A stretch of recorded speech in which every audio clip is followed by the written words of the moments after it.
Two complimentary plays for the Saturday card coming your way in just a moment as I'm going to take a look at the Mountain West Showdown, a game I really like, but I just couldn't pull the trigger on San Diego State and Nevada, and then the big American Conference Showdown in Orlando between Central Florida and undefeated Cincinnati. But first, just a quick observation. Usually at this stage of the season, these Saturday cards, they're winding down because naturally the season is almost over.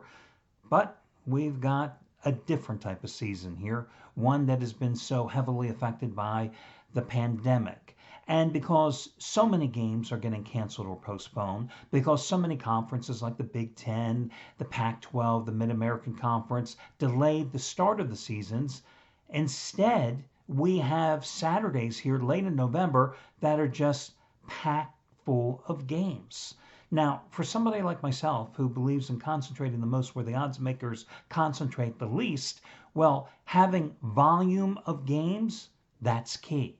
Because the more games, the more opportunities to find those hidden little gems. Because it's not about looking at 35 games and looking to bet 20 of them.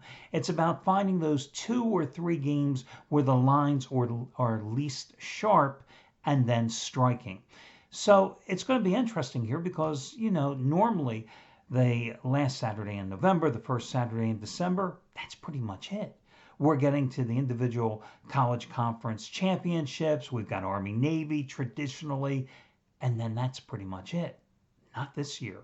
I mean, look today. We had 19 games either postponed or canceled. So the season is getting backloaded. And it gives us, as football junkies, a little more action to look forward to. In terms of what's going on here at the site, I hope that you've been taking advantage of just an incredible role here by Mitchell Newman, who today is going for winning day number 15 out of 17. And over the past 16 days, where he's had one major release after another, every single one of them you've gotten for at least half price off. And today, the first ever 150 dime college football release of his career. It's on the late game going at 10:30 Eastern Time between UCLA and Oregon. You get it for half price by using coupon code Mitch, his first name, M-I-T-C-H. Now, last Sunday, hit his first ever 150 dime play in the NFL as he scored with the Rams over Seattle.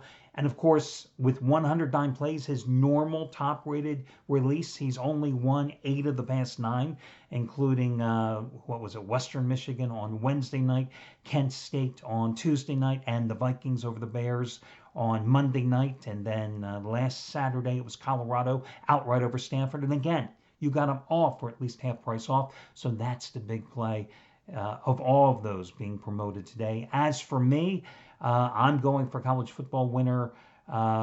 Let's see, make sure I've got it right. Number 9 out of 11 and top rated 15 dime winner. Number 6 in a row in college football.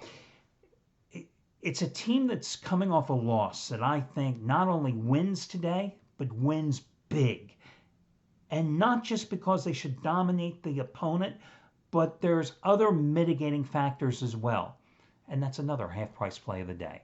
But anyway, let's get to your complimentary plays. Let's take a look at this game between Nevada and San Diego State.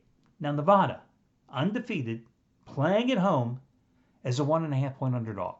Right there. That should set off some alarms, right? And it does. And it's one of the reasons that, that little voice initially is going, look at Nevada. Bet Nevada.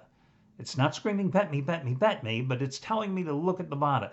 But then that other little voice is telling me, what is wrong with this picture? Why is Nevada a 1.5 point underdog to a San Diego State team that got bushwhacked by San Jose State just a couple of weeks ago?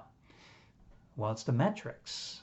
It's when you analyze the game, when you see strength versus weakness. And the strength, of course, here is that the San Diego State defense is so damn good.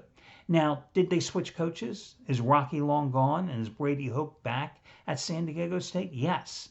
But that defensive scheme that Rocky Long initiated years ago, that 3-3-5 defense that San Diego State runs, well, they didn't change it. It's still there. And it's damn good. 5 straight games going back to last year, San Diego State has held an opponent to under 300 yards. That pass rush is still damn good for San Diego State. Already 14 sacks this season. Now, Nevada has been putting points on the board. And their quarterback, Carson Strong, so far this season, 71% completions, a little over 1,500 yards, 12 touchdowns, 1 interception.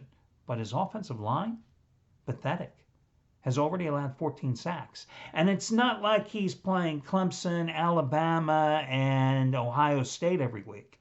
This is against New Mexico, Utah State, Wyoming, and that offensive line for the Wolfpack has just not afforded him any protection.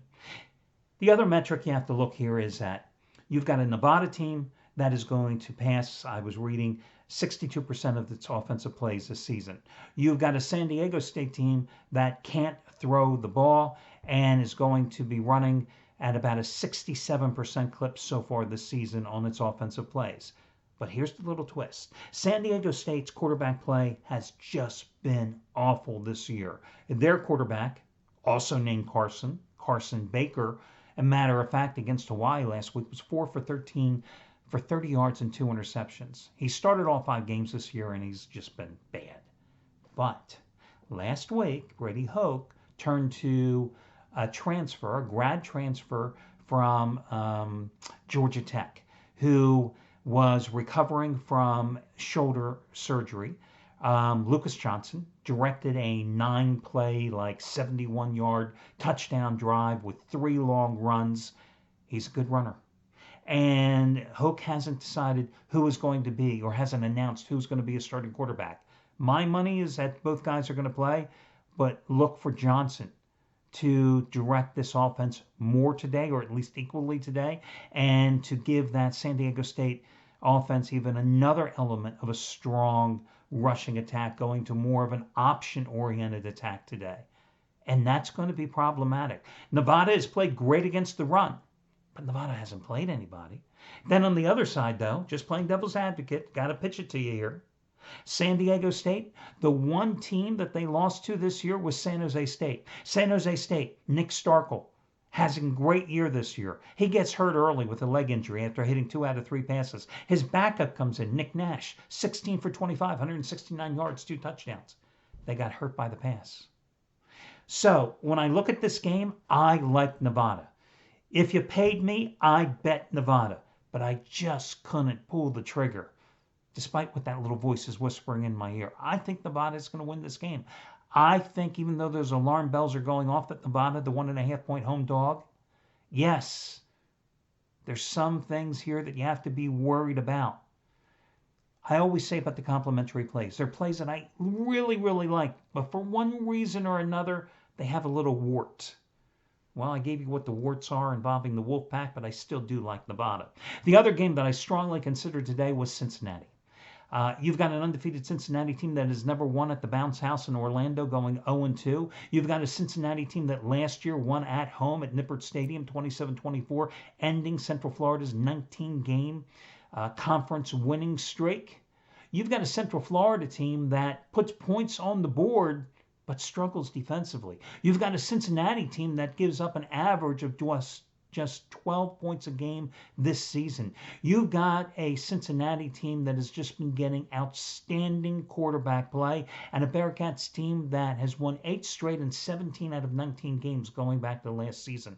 A Cincinnati team that has scored over, I think 38 points in 4 straight games. I like Cincinnati in this game. So that's your complimentary play selection, your menu, shall we say. And of the 2 plays, I like Cincinnati a little more, laying the 4.5. This game is 5 some places. It's 4.5. I think the line is going to actually come back as we get closer to kickoff time at 3:30 Eastern time. So I would wait and play Cincinnati and buy down the 0.5 point. I like the Bearcats. That'll do it. Wish you well, guys, and talk to you again tomorrow.